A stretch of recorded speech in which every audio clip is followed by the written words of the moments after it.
大家好，我是妮妮家的汉堡。今天继续为大家带来搞笑脑洞美漫《金普森一家》第18季第18集。今天是春田镇棒球小联赛的日子，因为小新也是参赛队员，全家人早早就坐在了观众席观看。除了辛巴，他回来的时候比赛都快结束了。此时小胖子投的球被接住了，再来一个好球，春田队就能去争夺冠军了。可能是知道局势紧张，对方击球手打中了下一颗球，不过因为小新反应迅猛，春田镇最终获胜了。看着自己儿子出息了，当爹妈的自然高兴，兴奋的在观众席上大喊大叫。市长也因孩子们的优异表现而激动，乡亲们，我们终于距离冠军只有一步之遥了，我们的荣耀全归功于我们的这些好孩子们。多年的萎靡不振终于能扬眉吐气，人们如今对这群孩子是无比的包容，哪怕小新拿光屁股对着他们，球员们拿着鸡蛋砸他们，都毫无怨言。秃头还因为没被砸中，让秘书把自己举起来。作为明星球员的家长，辛妈那是万分骄傲，买衣服的时候拉着导购聊了小新好几遍，人家明显都不想听了，他都还兴趣盎然的喋喋不休。旁边的辛爸早就等得不耐烦了，就想坐在丈夫专用席上休息一下，没想到像他这种陪妻子逛街的人还不在少数，商场的椅子居然都有人坐了。万分无奈之下，辛爸来到了床上用品区，想着在床上坐一会儿应该不打紧，谁知这床太舒服了，他坐着就想躺，躺着就想睡，最后干脆脱了鞋子裤子盖上被子睡着了。老板见这家伙在自家店里呼呼大睡，正想斥责，不料辛爸站起身就对着床垫好一通夸赞，有这么好的床垫谁不想睡睡看啊，还说床垫的设计非常人性，巴拉巴拉。引得一旁的牛仔都忍不住说这是他有史以来听到过最棒的广告词，并当即掏钱买下了5个床垫。辛巴一脸迷茫，表示不是这里的员工。看这家伙如此会推销，老板立刻宣布他从此刻就是了，而且马上给他贴上了合格证。棒球决赛那天几乎全镇的人都来了，随着时间不断流逝，比赛进行到了白热化阶段。此时对手已经满垒，但春田队只需让他们再出局1人就可以赢得冠军，还有美味的披萨。这时小胖子投出了那关键性的一球，击球手打出了一记软球，他直直的飞向了小新所在的位置，只要接下这颗球，春田队就能赢得冠军。在场的所有观众包括他自己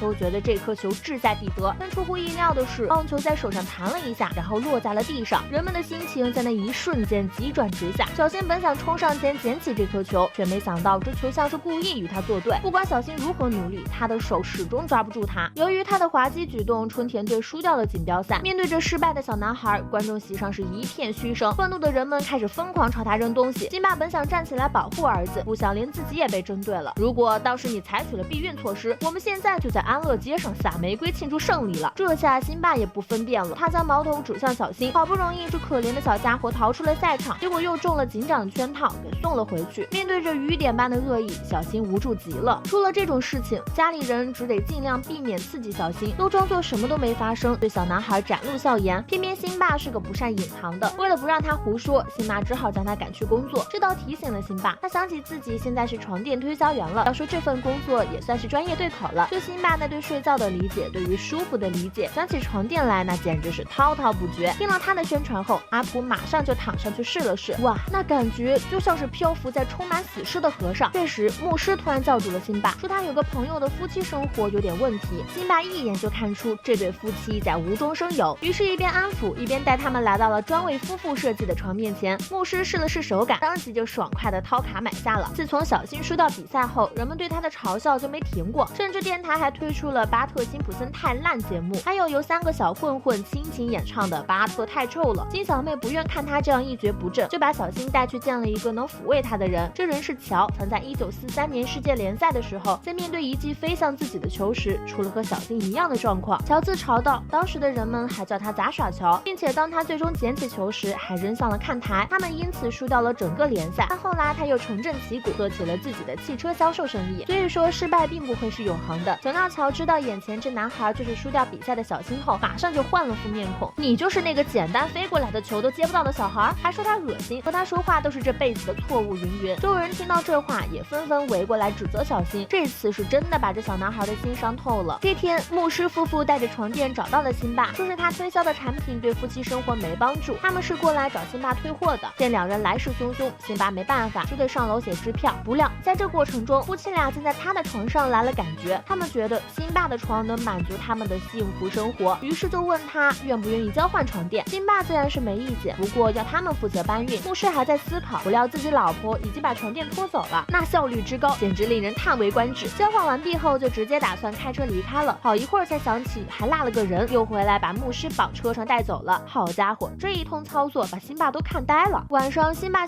躺在床上，不知怎么回事，来回试了好几个姿势都不满意。辛巴觉得对丈夫没有之前那种感觉了，辛巴也觉得少了些什么，然后就想到了床垫，得知床垫被换了，辛巴有些担心，里面还有私房钱呢。不过这倒不是问题，因为早被辛巴用掉了。但不管怎么说，换了床垫还是影响了他们的正常生活。再说牧师夫妻，自打用了他们的床垫，两人那简直是如胶似漆，形影不离，连周日的布道都成为了两人高调秀恩爱，让夫妻生活不顺的辛巴恨得牙痒痒。再说辛小妹，某天她起床后像往常一样到楼下取报纸，突然一滴墨水滴在了她的鼻尖，仰头一看，房子上赫然写着我恨巴特辛普森。不只是他们家，每栋房子上都如是写着，并且这是用油性墨水弄上去的，直接用水根本擦不掉。母女俩看到镇上到处是这句话都吓懵了，谁会对巴特做这种事啊？应该是个比任何人都要恨巴特的人。这时辛小妹发现那人正挂在建筑上喷这句话，辛妈戴上眼镜一看，这人不就是自己的宝贝儿子吗？此时在建筑底下已经围拢了不少群众，小辛现在已经有些魔怔了，他对人们说，看到了吧，我也恨我，现在我们可以成为朋友了吧？眼见舆论已经快把这小男孩逼疯了，大家只好勉强同意不会再责怪小辛。小辛没有理会，只说了句我讨厌巴特辛普森，就松开了绳子。小从人群冲出，本想接住这小男孩，可惜他又失败了。好在小辛的身体状况并无大碍，只是他现在急需一个安静的环境休养。没想到洗衣声刚叮嘱完毕，窗外就传来了群众的呼声，巴特烂透了，巴特烂透了。辛妈再也不能忍受人们总拿这个说事儿了，你们都应该觉得惭愧，就因为比赛里一个愚蠢的小失误，就对一个小孩子下结论，你们这些人又做过什么呢？辛妈的话骂醒了这群怒不可遏的人们，他们意识到自己的确对一个小男孩太过苛责，但老谋子又想着也没什么补救的办法，难不成还能重新再比赛一次？辛小妹听到这话突然灵光一闪，说不定真的可以。接下来辛妈向对方教练提出希望重赛，当然这个结果不作数，只是为小辛做的秀。作为交换，辛妈可以在他妈来看他的时候假装未婚妻，然后辛小妹找到了解说员，希望他重新直播，只需要小小的威胁他就妥协了。接着说辛爸辛妈没了原先的床垫，日子实在难熬，于是在一个月黑风高的晚上，夫妻俩潜入了牧师的家。此时家里没人，他们如愿以偿见到了老朋友。没想到刚准备搬走，他们的手不小心碰到了一起，就在这一瞬间，那种感觉又回来了。偏巧这时候牧师夫妻俩也回来了，刚停了车，两人就急匆匆往卧室奔去，不料床上已经有人了。这两对夫妻谁也不愿意放弃这张床垫，都认为自己的婚姻需要他来维持，于是只好将其切割开，一家一半了。好好的正方形被切成了三角形，这看起来分外滑稽，就像是一个奶酪三明治。如此形状让辛爸浮想联翩，当然都离不开吃。突然他赶忙让妻子把车停在那个广告牌的后面，然后夫妻俩躺在床垫上就开始亲吻起来。这么说来，这个床垫果然很神奇。说回棒球比赛，通过母女俩的不懈努力，终于让所有人都配合重新开了一场冠军决赛，比分又再次来到了5-2，只要小辛接下球就能胜利。赛前热身的时候，小辛还处于震惊的状态，因为他所知道的是由于计分牌出了问题，所以要求重赛。陪他训练的眼镜仔差点就说漏了嘴，不过还好稳住了。比赛开始，时间再次来到该小辛接球的时刻，结果他又失误了，这次连球都没碰到，人们面面相觑。辛妈只得站起身让儿子再来一次，说那个击球手是无意击中的，不是有意的。裁判也是颇为无奈，那就这样吧。那这第二次还是没中，老谋子又给小辛找理由重来，但接着第3次、第4次乃至第 N 次，小辛都没接到。比赛从白天进行到了晚上，观众席上的人也越来越少，到最后投球手和击球手都没力气了，小辛才终于接住了。观众们很给面子，还勉强给他鼓了掌。60年后，小辛和眼镜仔都老了，他们一起坐在养老院外，小辛喋喋不休地讲着10岁那年棒球比赛的惊人一接。眼镜仔实在受不了他了，就将实情说了出来，那是假的，